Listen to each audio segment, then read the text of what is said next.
ते तुमचेच रक्ताचे तुमचेच बांधव, पण तिकडे वेगळं सांगितलं इकडे वेगळं. म्हणून आपण ते लक्षात घेतलं पाहिजे की सुप्रीम कोर्टाने सांगितलं आणि सगळ्यांनी सांगितले, गारे साहेबांनी राज्य शासनाने आदेश काढलेला आहे. म्हणून सगळ्या धर्मांच्या पूर्वीची संस्कृती ती आदिवासी संस्कृती आहे.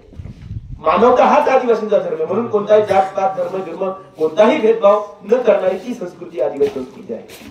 म्हणून आमच्या जन्मापासून मृत्यूपर्यंत प्रत्येक विधीला आम्ही निसर्ग देवतेची पूजा करतो.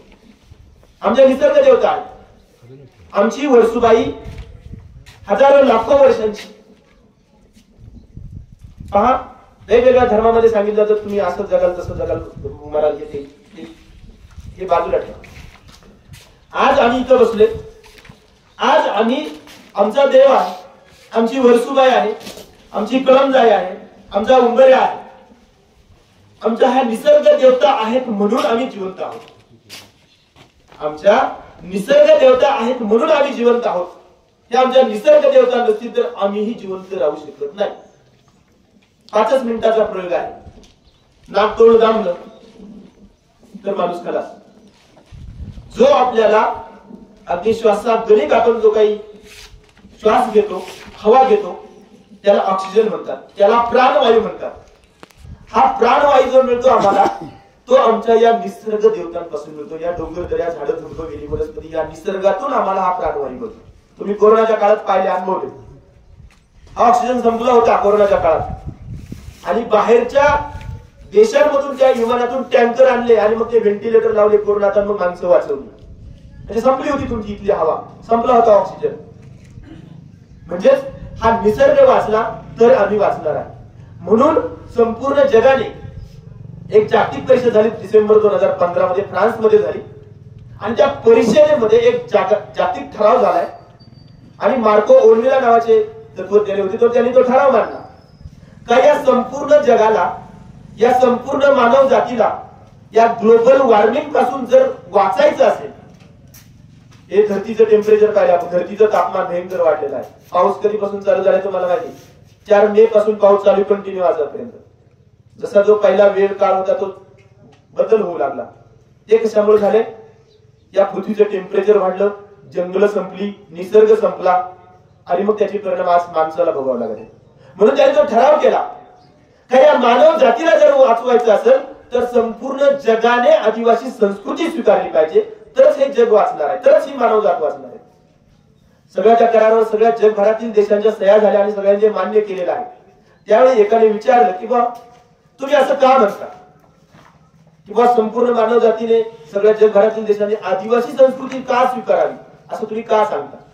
त्यावेळी त्यांनी असं उत्तर दिलं का ही जी मंडळी आहेत ही त्या निसर्गाला देव मानतात. यांचा देव कोणता आहे? यांची वर्सुबाई आहे. आता आपली 12 कुळ राहतात, 24 कुळ राहतात, 408 नाव महादेव कुळाची. कुळ म्हणजे तुमच्या प्रत्येकाचं आडनाव. त्यानंतर 12 गोते भाऊ आपले, त्या तुमच्या प्रत्येक कुळाची कुळसाई राहते. तुमच्या प्रत्येक कुळाची कुळसाई वेगवेगळी आहे. ज्याची कुळसाई वर्सुबाई त्याला वर्षाचं झाड तोडायचं नाही, जाळायचं नाही. ज्याची कुळसाई कळमजाई त्याला कळंबाचं झाड तोडायचं नाही, जाळायचं नाही. ज्याची कुळसाई घोरपड आहे त्यांनी घोरपड मारायची नाही, खायची नाही, पण बाकीच्याला तुम्हाला चालतं. म्हणजे तुम्ही तुमचा जो देव आहे त्याचं तुम्ही रक्षण करायचं. या सगळ्या आदिवासींचं तसंच आहे. आता नागपूर मधला गोंड आदिवासी असेल, त्याचा देव साग देव, त्यांनी साग तोडायचा नाही. अगदी अंदमान निकोबार मधला त्यांचा देव हरिण देव, ते हरिण मारत नाहीत, हरिण खायचं नाही. आपला वाघोबा, वाघोबाला खायचं नाही.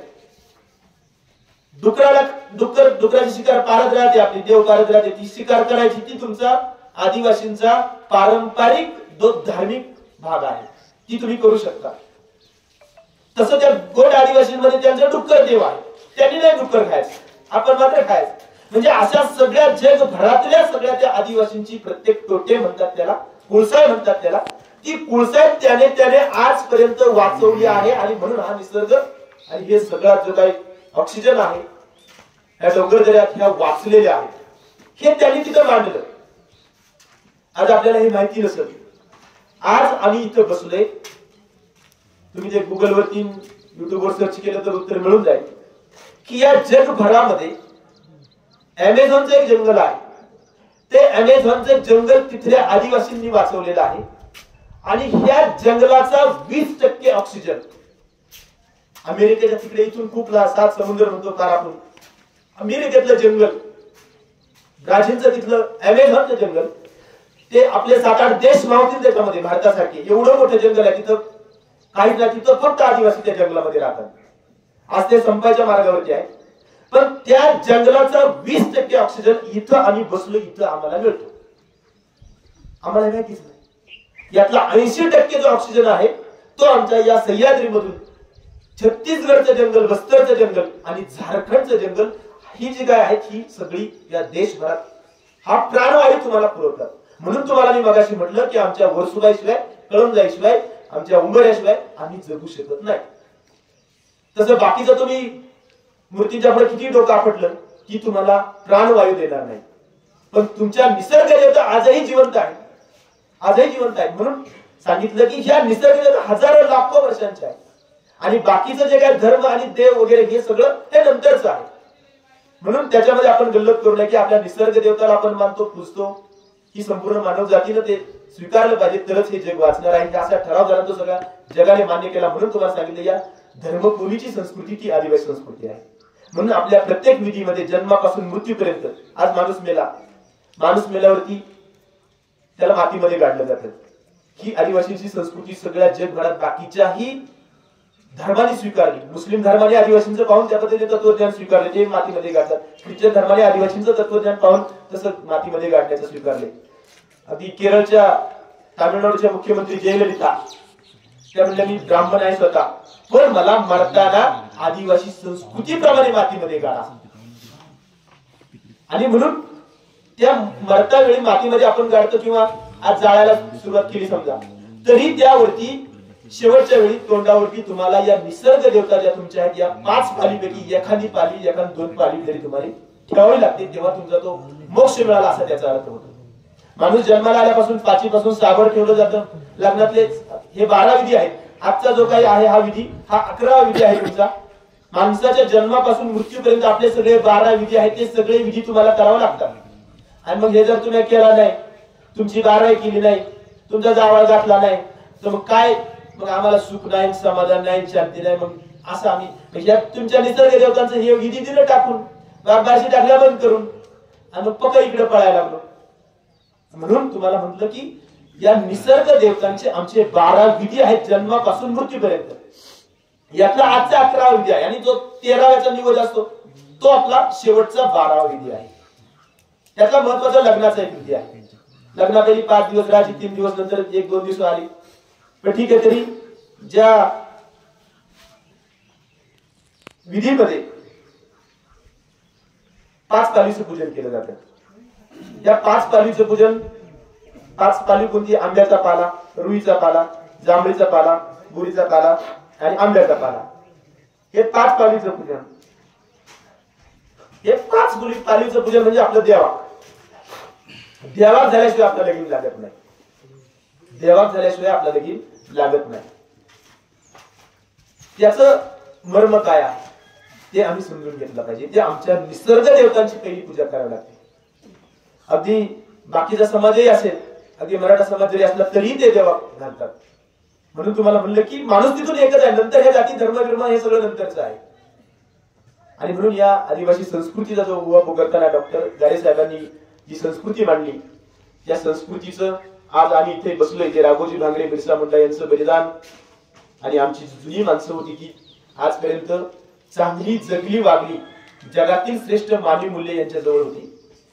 अगदी जे काही वारकरी संप्रदाय आहे त्याला भागवत धर्म म्हणतात. भागवत धर्माची स्थापना जी आहे ती नामदेव महाराजांनी केली. मंडळी 4 वर्ण व्यवस्था होत्या, हे मी तुम्हाला सांगितले, मानवाने निर्माण केल्या. सगळ्यात वरचा सवर्ण, त्यानंतर क्षत्रिय, त्यानंतर वैश्य आणि त्यानंतर शूद्र, अशी ही वर्ण व्यवस्था. तुम्ही त्या वर्ण व्यवस्थेमध्ये कुठेच नाही.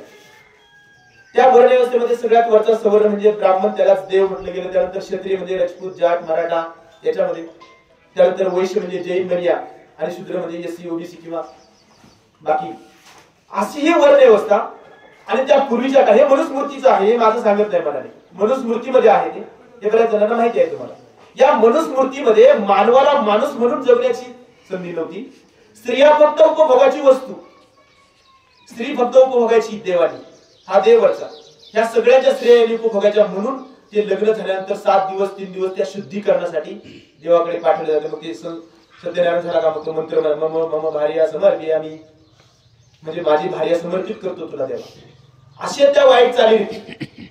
अगदी माणसाला जे काही शूद्र म्हटलं गेलं, तो रस्त्याने बाटलं शिवाशिव अस्पृश्यता, रस्त्याने गेला तर रस्ता बाटतो म्हणून मागं खराटा, रस्त्यावर चुकला म्हणून गळ्यात गाडगं, अशा त्या वाईट चालीरीती, अशा प्रथा. त्या बाईचा नवरा गेला तर तिला जिवंत जाळामध्ये ढकलून, सतीची चाल असेल त्याला म्हणायची, ती जिवंत जाळामध्ये ढकलून मारून टाकायची. आमची आदिवासी संस्कृतीमध्ये ते नाही, कारण आमच्यामध्ये पहिल्यापासून मोह तर लाईत तिचा नवरा गेला तरी दुसरा नवरा त्या मोह तर लावून द्यायचा. ती आपण त्याच्यामध्ये नाही, त्या जी काही वर्ण व्यवस्था आहे त्याच्यामध्ये नाही. आणि मग हे जे काही हा बहुजन समाज, त्या बहुजन समाज जो अन्याय अत्याचार होत होता याच्या विरोधात ज्यांनी आवाज उठवला ते नामदेव महाराज. नामदेव महाराजांनी भागवत धर्माची स्थापना केली, त्यालाच वारकरी संप्रदाय म्हणतात. त्या बहुजन समाजाच्या